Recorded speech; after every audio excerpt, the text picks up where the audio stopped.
I'm Dave Hall. I've spent over 25 years working as an occupational physiotherapist, helping people feel better at work through smarter workstation setup. I work closely with Buro, who share that same purpose, to create workspaces to help people to work well and live better. One of the most common questions I hear is, how long should you sit and stand for at a standing desk?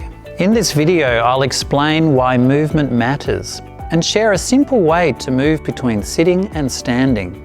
Even with a great setup, staying in one position for too long is not ideal. Our bodies are designed to move, and regular movement helps reduce muscle fatigue, improve circulation, and maintain comfort and focus. A simple rule of thumb is to keep moving your position regularly. For example, sit for 30 minutes.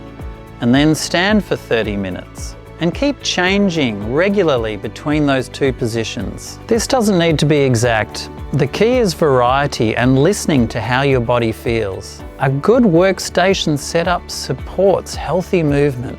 A common routine is to mostly sit at work, but get up at least every 30 minutes to either walk or stand. These breaks from sitting might only be a few minutes at a time, but they are valuable. Often people find they like to stand a little bit more in the afternoon to try and help keep their energy up.